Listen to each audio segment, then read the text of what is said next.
World Cup qualifiers in 2021, but they failed to play to expectation.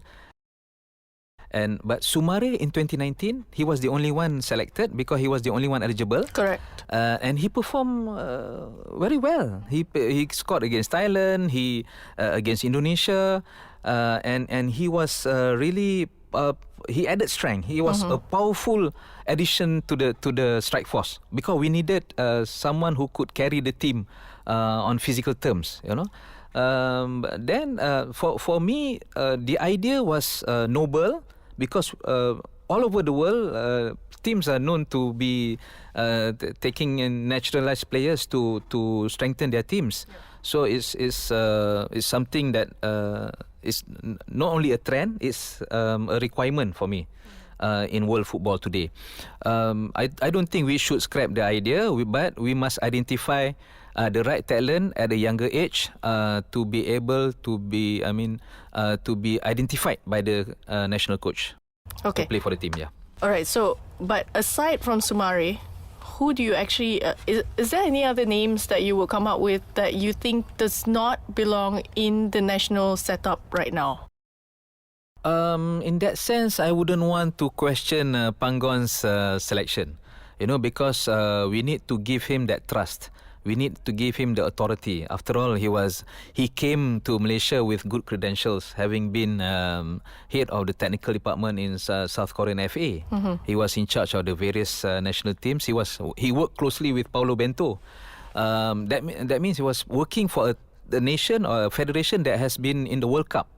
So he knows what's needed to play at the highest level. So, to me, players like Kuzaimi PE, he was previously selected years back, but now he has performed up to expectation. I think he was one of Pan Gon's greatest discoveries this year.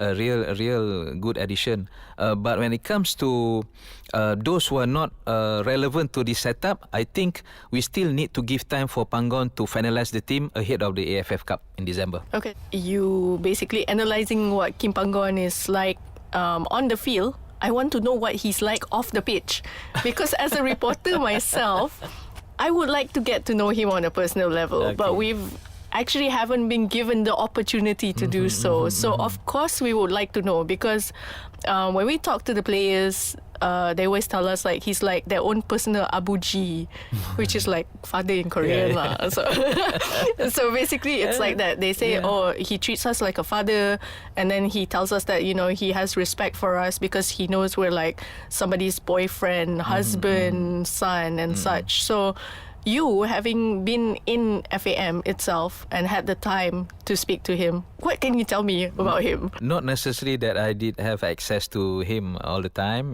but I was privy to a few conversations between Pan Gon and Dato' Amidin as the president. To me, whoever becomes the coach, they must be able to manage human resource in according to today's trends. Okay. And he's a father figure, he's a coach, he's a tactician, he's a mentor, all rolled into one. And to me, he's really a nice chap, very affable and willing to share a lot of information, having managed the likes of Paulo Bento at South Korea, So, but he is humble enough to be working closely with the rest of the staff at FAM. You must suggest to FAM, maybe you have an open media day so that Pan Gon is able to meet every media, including the TV channels, all at the same time, and free to ask any questions, because I think the biggest challenge, he's not media shy. But he has learned his lesson in Korea that if he cannot be giving interviews all the time, but he has entertained questions in press conferences, in post training sessions. He has done that. He has done what is required of him. But he's comfortable not being too close to the media, because he knows that at the end of the day, the media can come back and kill him. Because okay. he's in the business long enough. Alright. He has been in Hong Kong. Hong Kong is very much similar to ours in terms of footballing governance and also the aspects of development. And I think personally, I've also spoken and suggested to Pan Gon that some of our media friends are interested in having an exclusive interview. But he said his response was very simple. No, the moment I respond to one particular organisation, 10 other organisations will complain that they're not getting the same privilege. So, but that's why maybe you can suggest to FM to have an open day. Okay. Open media day with Kim Pan Gon, because everyone, the media has been accorded this privilege of free access to the previous coaches. True. The likes of Tan Cheng Ho. Yep. You can go and WhatsApp him and he'll respond to you. Dola Saleh, Datuk Ong Kim Sui, all are media friendly, media savvy coaches. Yes. So I know the media are missing this access to Kim Pan Gon. But in terms of, from the point of view of the FAM, this is maybe an opportunity for FM to create content around Kim Pan Gon. That means if I was still in FM, I would advise FM how do you control the narratives is through the media team. Okay. That means the media team must come up with the content involving or featuring Kim Pan Gon. So I think that's what the rest of the world are doing. Okay. The federations, Yep. they speak, they interview the chief coach and they come up with their own narratives. That's the best way forward. But to the detriment of the media lah.